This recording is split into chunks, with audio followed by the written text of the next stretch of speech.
Word of God, how to receive what God has already given. Paano mo nga ba matatanggap yung ibinigay na ng Lord na nasa sa atin na paano mo makiklaim, paano mo ma-i-apply sa sarili mong buhay yung mga ibinigay na ng Lord. Amen? Alam niyo po, sabi nga ng Bible, the Bible says, sa Ephesians chapter 1, we are all blessed in the heavenly realm with every spiritual blessing. Sabi niyo, with every spiritual blessing in Christ Jesus. So, yung healing, blessing po yan. Amen po ba? Binigay na po yan ng Panginoon. Sabi ng Bible, we are healed by the stripe of Jesus. Redemption, deliverance, prosperity, victory, salvation, forgiveness, lahat po yan binigay na sa atin ng Panginoon. So ngayon po, bibigyan po kayo ng simple and biblical and practical message na nilagay ng Diyos sa aming puso. Mag-lecture po kayo. At ito pong mensahe na ito, pagka na-i-apply natin sa ating personal na buhay, makakaranas ka ng supernatural miracle sa buhay mo. Amen! Sino gusto maka-experience ng supernatural miracle? Amen ba? Praise God. So number 1, believe and word. Kailangan meron kang pananampalataya at meron kang Word of God. Napakahalaga po yung number 1. Kasi po, lahat ng ating pinag-uusapan sa church ay nakabase lamang po sa Word of God. Sabi ng Bible, faith comes by hearing and hearing the Word of God. So yung faith natin ang gagaling sa pakikinig at pakikinig ng salita ng Diyos. So una, kailangan meron kang pananampalataya, pero yung faith mo nakabase sa Word. Hindi nakabase sa pakiramdam, hindi nakabase sa sinasabi ng mga filosofiya, ng mga doktor, ng mga siyensya, ng tao, kundi sa sinabi ng Diyos. Amen? Yung pangako ng Diyos. So dapat, ang basihan ng ating pananampalataya, number 1 is Word of God. Ang sabi ng Proverbs, kinote po ito ni Mr. Jocelyn kanina, sabi niya, verse 20 to 22, my son, pay attention to what I say. Listen closely to my words. So, dapat kayo, sa tuwing pumupunta sa church, magbigay kayo ng full attention sa Word of God. Amen? Huwag niyo hayaan na ma-disturb kayo ng mga kapitbahay natin, katabi natin, ng mga circumstansya o disturbing spirit. Sabi doon, pay attention to what I say. Kasi po, pagka hindi kayo nag-pay attention, pwede nyo mag-miss yung Word of God na napapakinggan nyo. Pag uwi nyo, hindi nyo may uwi, sayang. So kaya, pay attention. Sabihin mo sa tabi mo, pay attention. Pay attention to the Word of God. Amen? Sabi mo sa katabi mo, listen closely. Listen closely to the Word of God. So, kinakailangan makinig kang maigi sa salita ng Panginoon. Bakit? Do not let them out of your sight. Keep them within your heart, for they are life to those who find them in health. So, ang Word of God, it gives life and good health. Amen? Pag yung salita ng Diyos, mga kapatid, na pinakikinggan mo, kailangan ito po ay natatanim sa puso. Hindi lang po sa pakikinig. Kasi pag napakinggan mo sa kanang tenga at hindi inalaglag sa puso, walang epekto yan sa buhay mo. Ay, nabilis ka pa, natawa ka, kinilabutan ka, naiyak ka.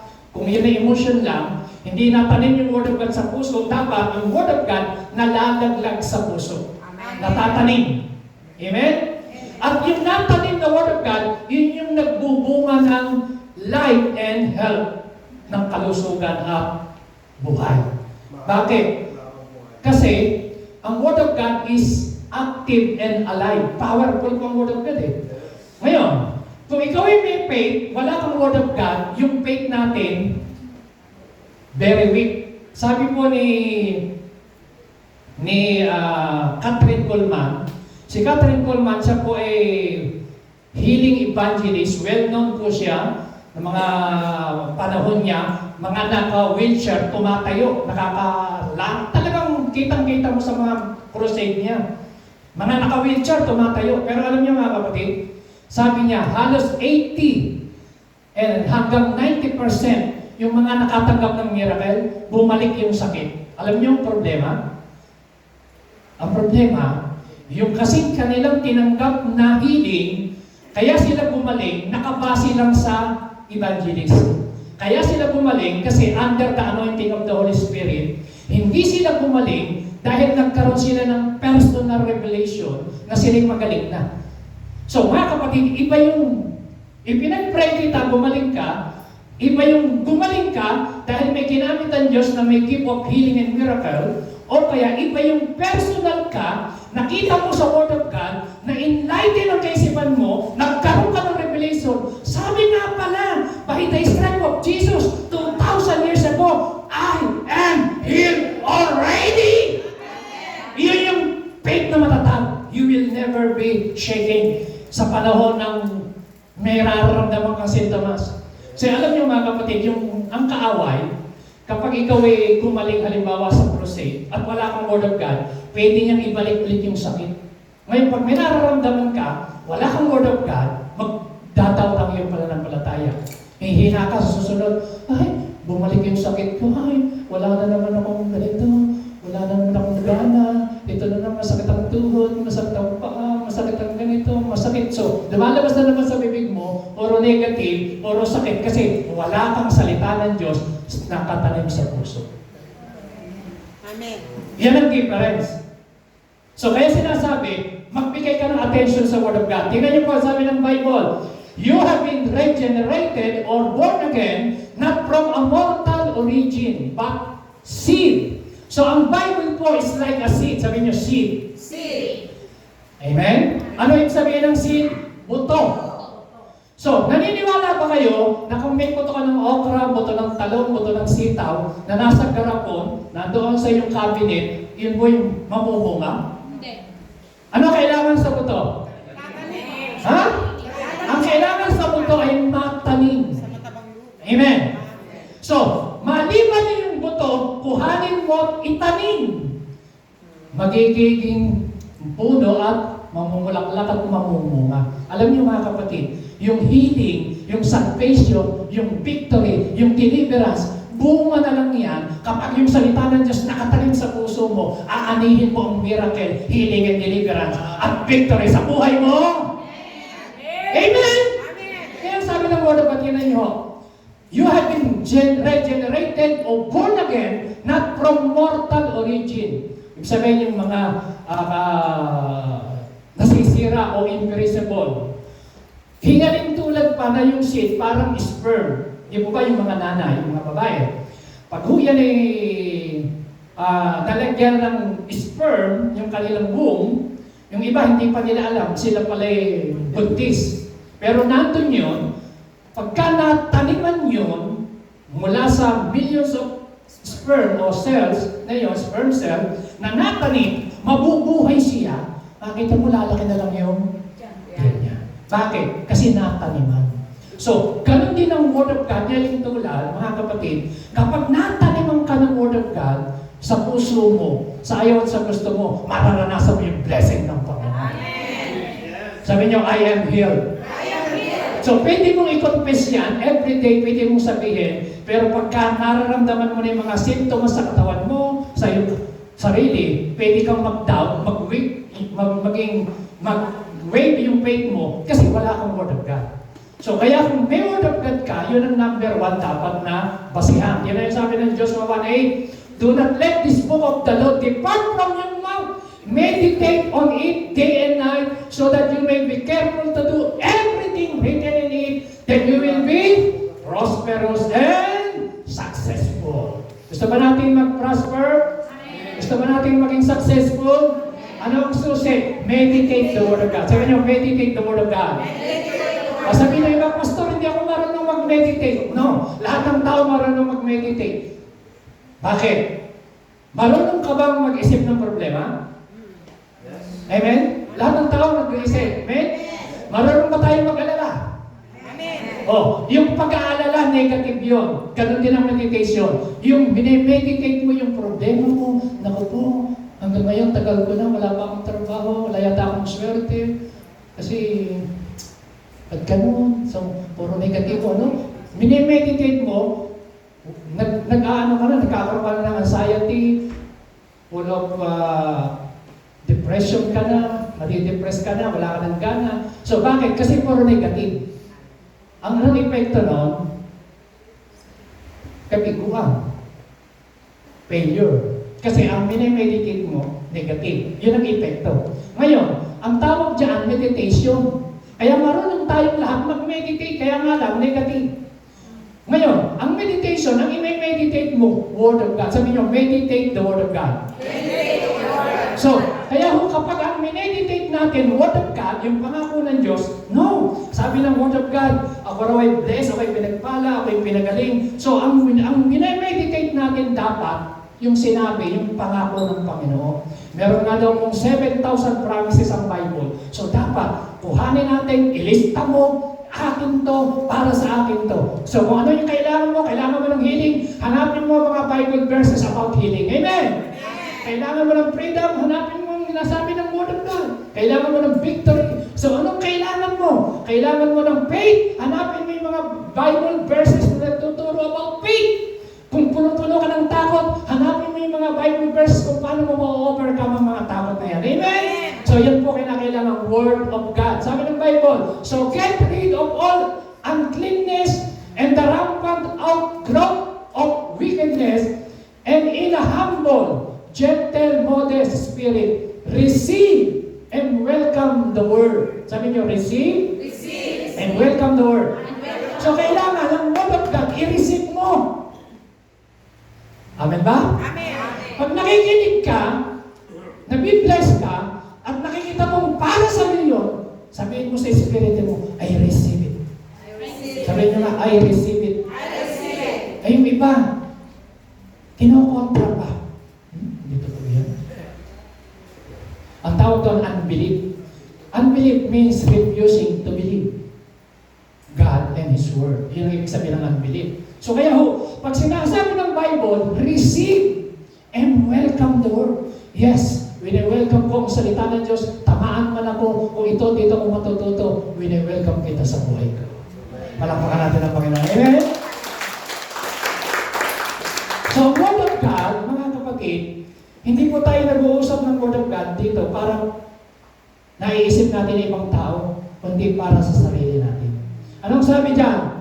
Yung the Word of God, kapag winelcome mo, tinanggap mo sa puso mo, which planted, sabi niyo planted, and rooted. So, yung planted and rooted the Word of God sa puso natin, yun yung may power to save your soul. Nandiyan niyo ba ako? So, rinig ko, yung Word of God na planted, na tanim, rooted, nag-ugat, yun yung may power to save your souls. Ibig sabihin, yun yung may power to heal the sick. Para ikaw ay gumaling. Yung salita ng Diyos na nakatanim sa puso mo, nag-uugat siya. Hallelujah. Yun yung may epekto, nagmamanifest yan sa buhay mo. Kasi yung salita ng Diyos, natataniman ka. Amen. Amen? Palakpakan natin ang Panginoon. So that's the number one. Number two, believe in prayer. Ang sabi ng Matthew 21:22, kayong pumasa, if you believe, you will receive whatever you ask for in prayer. Pag-pray mo. Amen? Kinakailangan pa nag-pray ka, meron ka pa ng kasama. Believe and prayer. Mark chapter 11 verse 24. Therefore, I tell you, whatever you ask for in prayer. Ano kasunod? Believe that you have received it. So, believe and receive. Hello, okay ba kayo? Amen. Okay? Amen. Ano number one? Believe in Believe in. Word. Number two? Believe in prayer. Okay. Number three? Believe in prayer. Believe in. Nawala yung isa ko. Believe in. Declare. Hindi ka lang nanampalataya. Dapat, kung ano yung pinaniniwalaan mo, dinideclare mo. Sinasabi mo. Naniniwala ka bang pinagaling ka na? Pero ngayon, ang lumalabas naman sa bibig mo, kontra sa iyong pinaniniwalaan. Ay hindi magmamanifest. Nagkokontrahan eh. Dapat, halimbawa, ganito. May sakit, nagpa-pray kay pastor. Sabi ng O sige, sabi ng Word of God, pinagaling ka na. Paglabas mo ngayon ng church, sumumpong. Nako, hindi naman ako gumaling. Hindi totoo. Ang ibig sabihin, hindi mo kinontra yung salita ni Pastor, kundi ang kinokontra mo, yung pinaniniwalaan mo, hindi ka naniniwala doon sa confession mo, sa faith mo. Ikaw mismo. Bakit? Kasi kinakailangan yung pinaniniwalaan mo, dinideclare mo. Okay, tingnan natin sa Bible.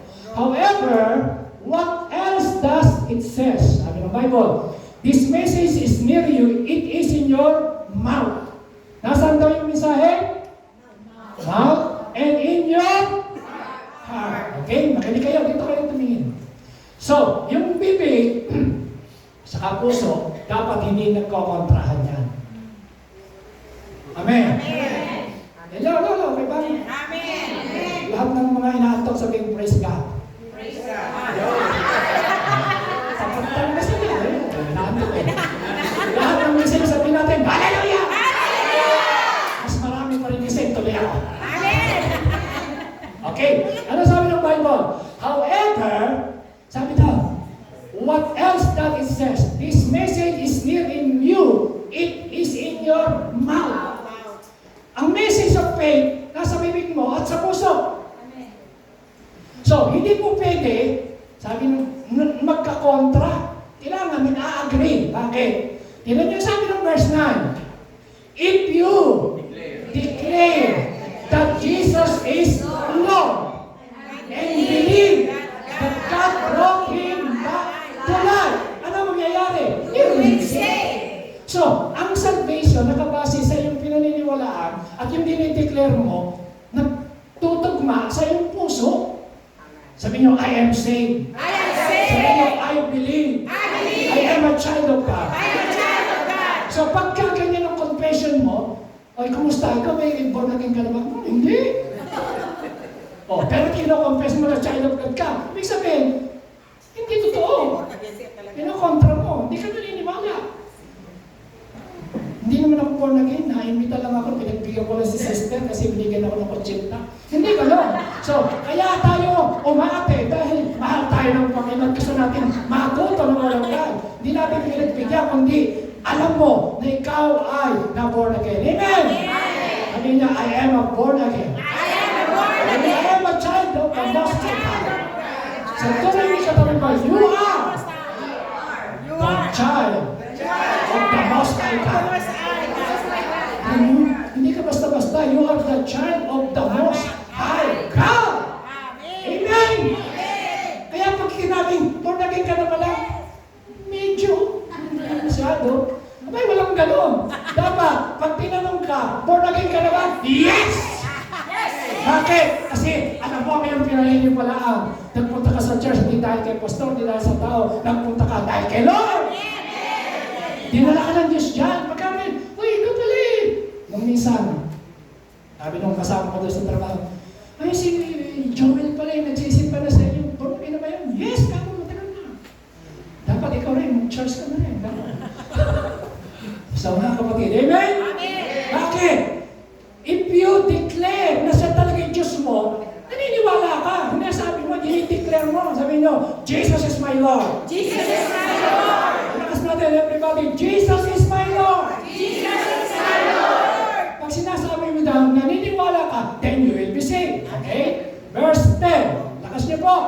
I believe in this God sacrifice, and by faith your faith is saved. So, by believing, pag nagpanampalataya ka na, sabi ni Rob, approve ka na. Approve. Pero may karugtong, by declaring your faith, you are saved. Kailangan, hindi ka lang naniwala, dinideclare mo talaga. Amen? Kasi po, alam niyo kung bakit importante dinideclare. Alam niyo nung isang araw, ito po, truth to life. Si Asia, sa nagkatrabaho sa Puerto Banús yun sa Leon. Sa tuwing may dumataang negro na nagtitinda ng bag, may nakita siyang bag na yung tatakay Lowe. Hindi naman original yun, Lowe. Sabi niya, gusto kong magkaroon nun. Palagi daw niya sinasabi, gusto kong magkaroon ng bag na yun.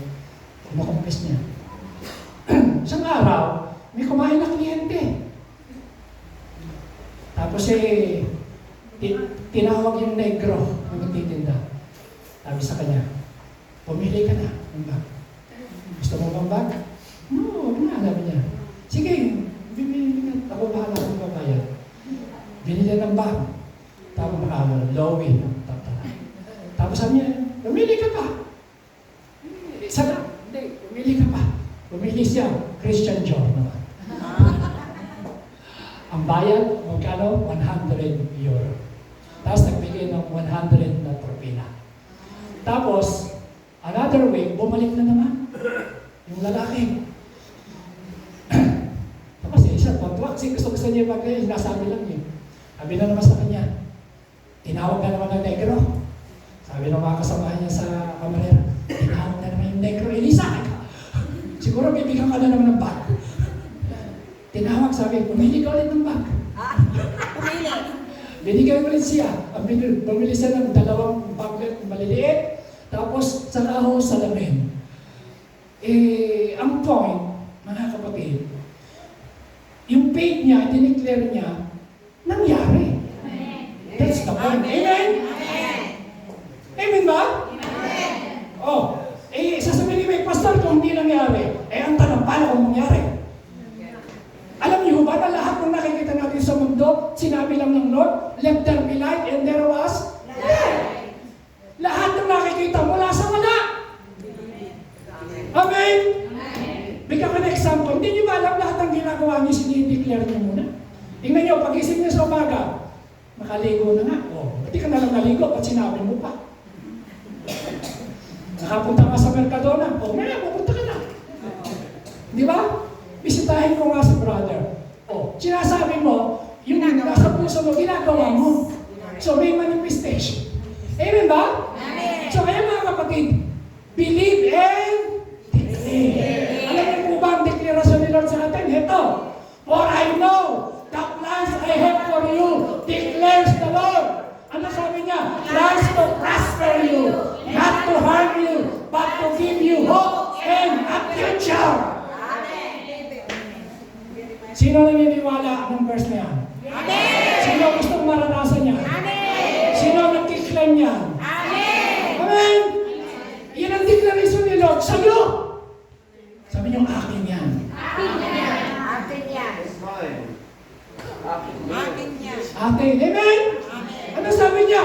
Plan, sabi ni Lord. So, ngayon ito declaration. Pag ikaw ay naglalakad, nasa bahay ka, kasama ng kaibigan mo, o nag-iisa ka, ako pag nasa kotse, araw-araw, pag nagdadrive, everyday, nagdi-declare ako, sabi ko, in Jesus' name, Lord, itong sasakyan na ito covered by the blood of Jesus. No accident. Sa harapan, sa likuran, sa tagbiran, na makakalapit sa akin, in Jesus' name. Everyday, sa tuwing sasakay ako ng kotse.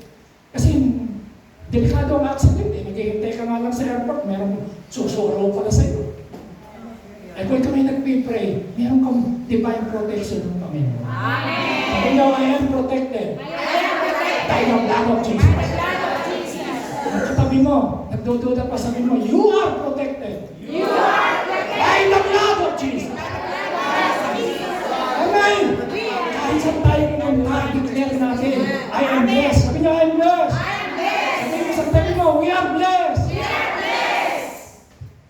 Di ba ang sarap ng pakiramdam? Alin ang maganda? Yung tinideclare mo yung positive na word of God, yung sinasabi hindi negatibo. Ano ang magandang pakiramdam? O sige, subukan nyo mag-confess, mag-declare ng puro pangit. Naku, tumatanda na ako, pumapangit ako. Namumutla na ako. Namamatay na yata ako. O, maya-maya. Namatay na. Kasi nung lumalabas sa bibig eh. Hoy, Pastor, pinsan ko kanina, maga. Oh. Sabi niya, linisin niyo yan, kasi mamamatay na ako. Namatay na kanina rin. O, tingnan nyo nga! Oo, Pastor, yung pinsan ko. O, yes! Nakatayo pa. Sabi niya, linisin mo yan. Sabi niya sa pamangkin, linisin mo lahat yan. Lininis naman nila. Para yung hangin pumapasok kasi mamamatay na ako, mamamatay na ako. Sabi niya, namatay niya, yung oras na yun. Mga kapatid, Naglalakad pa siya. Proverbs 18:21. Death and life are in the power of your tongue. Sabi mo sa tabi mo, what's your word? Wala nang marites dito. Amen? Amen! Natin sila. Amen? Praise God! Praise God. Okay? So, si Jesus Christ, mahilig mag-confess. Tingnan niyo, sabi niya, 7 times, sabi ni Kristo, I am the bread of life. John 6:35. Sabi niya, I am the light of the world. John chapter 8, verse 12. Sabi ni Kristo, I am the door. John chapter 10, verse 9. Sabi ni Kristo, I am the good shepherd. John chapter 10, verse 11. Ano sabi niya? I am the resurrection and the life. John 11.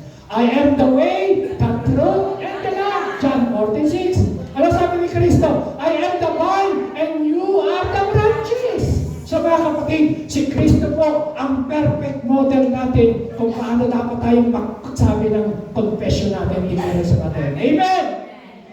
Amen! Pwede nyo i-declare, habang ako'y tumatanda, papata ng padapata ang aking itsura. Amen? Bakit? Nasa Bible yan na i-renew niya ang ating lakas like eagle. Amen? Amen? Kung wala kang word of God, wala kang pinangahawakan, tingaharap ka sa salamin, naku, patanda, iba na talaga. Amen? Di ba? Ang nagiging itsura mo. Kasi yung wala kang word of God eh. Kailangan meron tayong word. Number 4, believe and ito ang problema. Naniniwala naman ako, pero tulang tayo ng pasensya. Alam niyo lahat ng panahon ngayon, ang tao kulang ng pasensya. Gusto ng tao ngayon yung mga instant eh. Kaya nga na-uso yung instant coffee, instant noodles, instant na mga mapapangasawa, di ba? Sa Facebook, nagpadalahan lang ng mga emoji, instant na. Sila na. Sinabi lang na, hi. Hello. Ano na? Instant. O bakit? Kasi yun ang problema. Sa panahon ngayon, tingnan nyo, maghintay ka lang. Di ba? Wala ubus ka agad yung pasensya mo eh. Sa ano nga lang, sa traffic, nagdadrive ka, nakakaubos ng pasensya. So, kailangan natin ngayon ng pasensya. Sabihin natin patience. Kasi nga, gusto ng tao ngayon instant. Pagka tinan nyo, yung mga pagkain ngayon, ayaw naman iluluto, pumunta ka sa Mercadona, napakarami ng mga frozen food. Lahat mayroon ng frozen food. I-microwave mo na lang. May instant meal na nga. Kasi nga, kulang na ng pasensya ang tao. Pero alam niyo mga kapatid, kailangan natin ng pasensya, ikambal natin yan, idikit natin sa pananampalataya para matanggap natin ang mga pangako ng Diyos. Amen? Okay. Sabi ng Bible, Hebrews 6:12-13. Pwede ba tayong bumasa? Tapos natin. We do not want you to become lazy. Those who through faith and patience inherit what has been promised. When God made His promise to Abraham, since there was no greater for him to swear by, He swore by Himself. Sino po ang tinutukoy? Ang Diyos. Nung nangako kay Abraham, totoo yung pangako niya. Amen? Pero si Abraham daw po, by faith, sabi daw, tinanggap niya yung pangako with patience. Amen? Hindi mo basta dumating ka agad yun na automatic. So, kailangan natin ng pasensya. Sabihin mo sa kami mo, pasensya.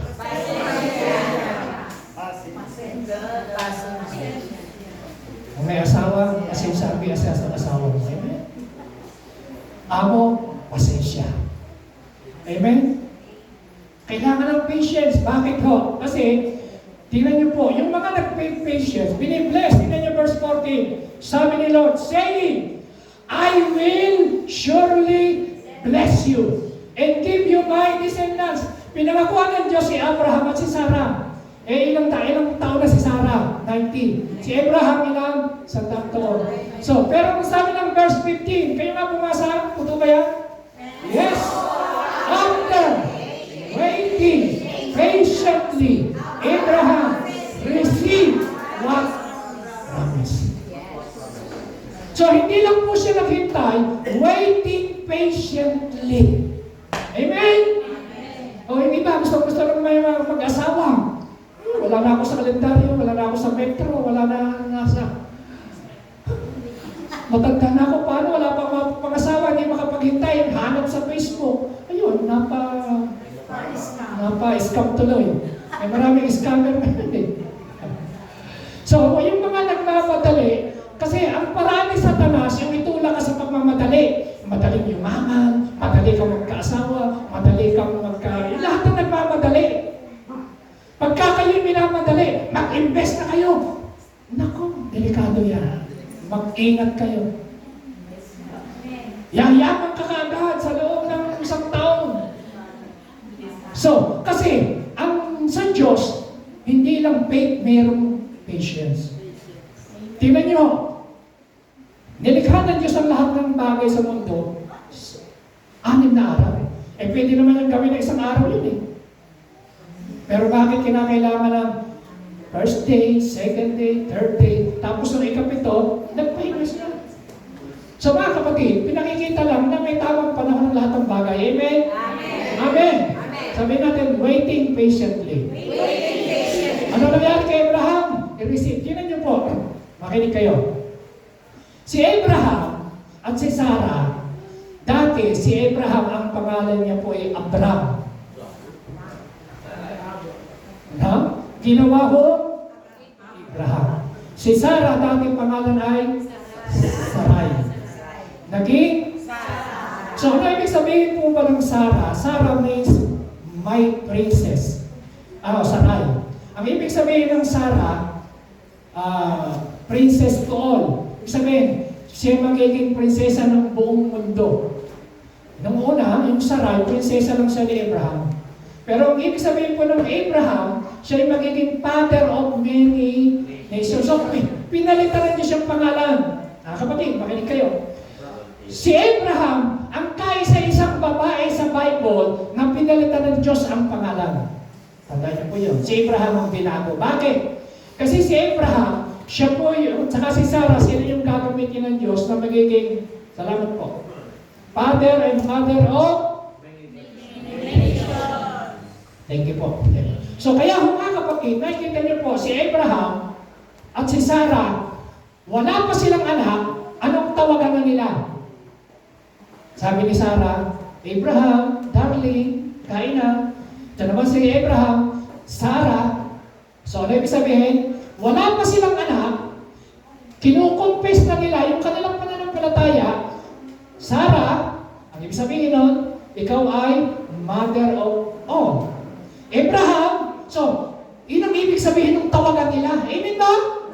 Tinatawag nila yung mga bagay na wala pa. Kaya sabi ng Romans chapter 4, by faith, si Abraham, yung tinatawag yung mga bagay na wala pa, yung mga patay, ay nagkakaroon ng buhay, out of nothing, from something to out of nothing. So, ganun po, by faith. Kaya si Abraham po ang example dyan number 1, naghintay siya ng 25 years. Pero nangyari yung pangako ng Diyos. Palakpakan natin si Lord. Amen? Okay po ba kayo? Kailangan kong tapusin po ito. Mabilis na lang. Konti na lang po. So, sabi po ng verse, Psalms 37 verse 7 to 9, be still in the presence of the Lord. Wait patiently for Him to act. So, sabi ng Bible, hintayin mo ang timing ni Lord. Maghintay ka ng tamang panahon. Sabi niyo, Pastor, hindi na ako makahintay. Yun na ngayon. Kumisa, kung kailang darating na yung blessing, saka isinara mo pa yung pinto. Hello? Dahil hindi tayo nakahintay. Handyan na sana. Nagduda pa tayo. Bumalik tuloy yung blessing eh. So, handyan na. Kailangan, wait patiently for God to act. So, yung naniniwala ka sa taktang panahon, maghihintay pa rin ako. Alam nyo, si Abraham, naghintay sila. Nangyari yung pangako ng Diyos. Palakpakan natin ang Panginoon. Amen? Sabi ng Bible, but those who trust in the Lord will possess the land. Yung mga tao nagtitiwala, nananampalataya sa Diyos, sila yung makakaranas ng pangako ng Panginoon. Okay? Si David, 22 years. Alam niyo po si David, bago siya naging king ng lahat ng all over Israel, lahat ng tribo, 22 years siya naghintay. Siya po ay mga 15 years naging king, hinintay niya bago naging king of Judah. Tapos another 7 years, king of Israel. So total of 22 years mga kapatid, naging hari si David ng buong tribes of Israel. 22 years. Si Abraham, naghintay ng 25 years bago niya nakamit yung pangako ng Diyos kay Sarah. Si Joseph, alam niyo po si Joseph, bago siya naging Prime Minister of Egypt, naging governor, pinamahala ang buong kayamanan ng Egypto ni Paraon sa kanya. Naghintay siya ilang taon? 13 years. Sabi mo sa tabi mo, okay ka pa ba? Okay pa ba? Kaya pa? Kaya pa? O, baliktarin natin. Ako kaya po, kayo naman na nakatayo. Kaya pa po ba? Okay. Sino ba? Naghintay po si Noe 120 years ayon sa mga Bible scholar bago dumating yung rain, yung baha. Ibig sabihin, tagal niyang nangaral ha. So mga kapatid, tayo po, huwag tayong mainit. Wait patiently. Sabi mo sa katabi mo, wait patiently. Number 5, believe in humility. Kailangan natin pagpapakumbaba. Yung faith nyo, samahan nyo ng humility. Yung iba kasi minsan, may sakit na nga, pangit na nangyayari, ma-proud pa. Nagmamalaki pa sa Diyos. So kailangan natin ng believe and humility. Bigyan ko po ng example. Sabi ng Bible, young men, in the same way be submissive to those who are older, all of you clothe yourself with humility toward one another. Because God, sabi niyo, God opposes the proud, but gives grace to the humble. Alam niyo yung mga taong nagpapakumbaba sa harap ng Diyos, binibigyan ng more grace ni Lord. Amen? Verse 6, humble yourselves, therefore, under God's mighty hand, that He may lift you up in due time. So mga kapatid, ang perfect example ng humility ito po. Alam niyo po yung centurion, merong sakit yung kanyang servant nasa bahay. Na-encounter niya si Kristo, sabi niya, pagalingin mo yung aking alila, yung servant nasa bahay. Okay. Sabi ni Kristo, sige, pupuntahan ko. Alam niyo, sabi ng centurion, huwag na kayong pumunta sa bahay ko, hindi ako karapat dapat. Just say the word. Sabi niyo, just say the word. And my servant will be healed. Lakas niyo, just say the word. And my servant will be healed. Everybody sabihin niyo, just say the word. And my servant will be healed. So, yung pong centurion na ito, kilala siya, leader siya, pero hindi po siya nagmayabang. Siya po ay may authority. Sabi niya, ako rin po, sabi niya, may authority. Pag inutusan kay aking tauhan, pumunta ron, pupunta, sumusunod, pag tinawag ko, lumalapit. May authority siya. So, leader siya ng isang batalyon. Siya po ay centurion, head. Pero sabi niya kay Kristo, hindi ka na dapat pumunta sa bahay ko, just say the word. Sabihin mo lang ang word, and my servant will be healed. Sabi ni Kristo, ngayon lang ako nakakita ng ganitong kalaking pananampalataya. Alam niyo, hindi po siya Hudyo, ha? Siya po isang hintil. Pero yung kanyang faith, hinangaan ng Panginoon. Amen? Humanga ang Diyos. Sa Bible, 2 beses po kayong makakabasa na hinangaan ng Panginoon. Marvel. Yung salita doon, He marveled and said to those who followed Him, truly I tell you with no one in Israel I have found such faith. Ganito kalaking pananampalataya. So mga kapatid, ito pong centurion na ito, hinangaan ng Diyos yung faith niya. Alam niyo, kapag tayo marunong gumamit ng faith, diyan humahanga at natutuwa ang Panginoon. Palakpakan natin si Lord. Amen? Nakikinig siya. So without faith, it is impossible to please God. So itong centurion na ito, example of faith and humility. Good model po siya. Pangalawa po natin, si Naaman. Alam niyo po si Naaman, siya po ay kumbaga sa polisiya sa Egypt. Siya po ay leader din po siya, mayaman, valiant soldier, kinikilala, nire-respeto. Pero alam niyo, meron po siyang sakit na keto. Sabi ng kanyang katulong, si Elisha, pagka lumapit ka ron, pag-agalingin ka niya. Alam niyo mga kapatid, itong si Naaman, akala niya, dahil ma-proud siya, mayaman siya at kilalang sikat, sumakay sa kabayo, pumunta ron sa harap ng bahay ni Elisha, ang akala niya, itong si Elisha, ng propeta, lalabas, ililihan siya, palalayasin ang ketong at ipag-pray siya, pero hindi. Alam niyo sabi ng Elisha? Sabihin mo sa kay Naaman, pumunta raw sa Jordan River, lumubog ng 7 times at siya'y gagaling. Nagalit. Alam niyo, nagalit din si Naaman kasi nga, mayaman siya, may pera siya, kilala siya, may tauhan siya, matapang siyang sundalo. Kilala, pero may ketong. Sabi niya, hindi. May dala pa siyang pera. Kala niya, pwedeng bayaran si Elisha at pwedeng bayaran yung healing niya. Pero tinuruan siya ng Lord ng humility. Sabi ng propeta, pumunta ka sa Jordan River. Alam niyo, Jordan River, maruming ilog. Lumubog ka 7 times. 7 times. Alam niyo, nung siya'y sumunod with humility, sumunod siya 7 times. Pag-ahon niya, pang-pito. Yung kanyang kutis, naging kutis tulad ng bata. Palakpakan natin ang Panginoon. Amen? Amen! Bakit? Tinuturo, believe in humility. Sabi niyo, believe in humility. Believe in humility. Alam niyo mga kapatid, He give more grace to the humble, but He resisted the proud. Magpakumbaba tayo sa Lord, i-bless tayo ng Panginoon. Amen? Amen ba? So, marami po tayong example niyan. And 6, believe in authority. So, meron tayong authority. Paano yun? Gamitin mo yung authority, power na binigay sa iyo sa lahat ng mga sakit, karamdamang ginagawa ng kaaway sa iyong katawan. Tandaan niyo po, mga kapatid, sickness is a curse. Hindi po yan galing sa Diyos.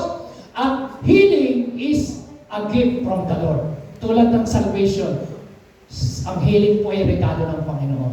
By the stripe of Jesus you are healed. Kaya lang, anong dapat mong gawin? Meron kang authority. Palayasin mo. Sabihin nyo, in Jesus' name. In Jesus' name. Lahat ng sakit. Lahat ng sakit. Lumaya sa aking katawan. Sabihin nyo, in Jesus' name. In Jesus' name. Pinapaalis ko Pinapaalis ko sa aking ulo. sa aking ulo. Lahat ng sakit sa ulo. Migraine. Depression. Oppression. Anxiety. Come out! In Jesus' name. Ganyan. So mga kapatid, dapat alam mong gamitin yung authority and power. Amen. Amen? Nasa Bible, sabi ng Bible, He called His 12 disciples to Him and gave them authority to drive out evil spirit and to heal every disease and sickness. So mga kapatid, ang ibinigay sa atin ng Diyos ay authority and power. Sino naniniwala may authority and power? Taas ang kamay. Amen? Meron ka niyan? Pero sabi, basahin niyo. Lakas niyo. I have given you authority to trample on snakes and scorpions to overcome all the power of the enemy and nothing will harm you. Mga kapatid, use your authority. Sabi mo, use your authority. To cast out demon spirit. Sabi mo sa tabi mo, use your authority. To heal the sick. Sabi mo, use your authority. To cast out demon spirit. Sabi mo, use your authority. To heal the sick. Yes, binigay sa atin ang Lord. Amen. Napaka natin ang Lord. Amen. So, pag natutuhan niyo yan, pag may mga nararamdaman kayo, konting ubo, konting lagnat, ilihas niyo na sarili niyo. Huwag niyo ma-welcome, huwag niyo bibihin. Kasi pag winelcome niyo, sabihin ng lagnat, welcome tayo rito, isama natin ang graping malala. Halika, samantagtigan pa natin ang sakit ng tiyan. Halika kayo, mamaya, welcome tayo rito. Alam niyo mga tandaan niyo po, sickness is a curse, hindi galing sa Diyos siya. So, si Lord ayaw niya ng may sakit. Kaya sa Bible, 17 times, mababasa niyo sa scripture, sa gospel pa lang, si kay Kristo, lahat ng may sakit pinagaling, 17 times. Amen. Sa scripture, pwede kong bigay sa inyo yung lahat ng verses na yan. Amen. Amen? Amen. Sa gospel pa lang yun. Ano ibig sabihin? Kasama sa ministry ni Kristo pagpapalayas ng demonyo at pagpapagaling. Alam niyo, maraming church ngayon, hindi naniniwala sa healing. Kawawa sila. Bakit? Pag nagkasakit ang miyembro, paano na? Hindi na turuan ng healing. Si Kristo niya pa rito to heal the sick, hindi lang para mag-save. Amen? Sabi niyo, I am healed.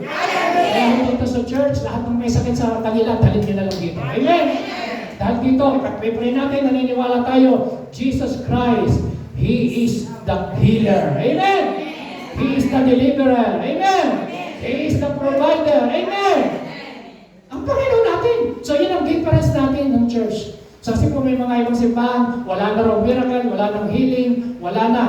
O, yun ang paniniwala nila. Kaya mga kapatid, nalilimitahan ang gawa ng Diyos kasi may limitasyon ng kanilang isip at paniniwala.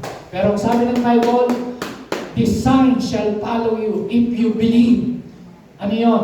You can cast out them in spirit, you can heal the sick. Pwede kang magpagaling ng may sakit. So yung authority, kung naniniwala kayo na sa iyong Espiritu ng Diyos, sabi ng Bible, greater is He that is in us than Satan that's in the world. Amen? So, sabi nyo, I have power. I have authority to cast out demon spirit. Sabi nyo, I have power. I have authority to heal the sick. Palakpakan natin ang Lord. Kailangan natin niya sa ating mga Spirit. Amen? Amen. Last. Woo! Praise God. Tayo mong lagi tumayo. Dito tayo sa last. Amen? Ang ganda na ngiti yata natin. Akong last eh. Last, ano po yun? Believe and ano sabi ng Bible? How was our ancestor Abraham put right with God? Si Abraham na naman. It was through his action when he offered his son Isaac on the altar. Alam nyo, hindi lang po siya naniwala sa Diyos. Sumunod siya. Ano sabi ng verse 22? Can't you see? His faith and his action were so mga kapatid, faith and action work together. Magkasama yan. Parang dalawang kamay. Parang yung pakpak na aeroplano, pag isa lang, iikot lang yun.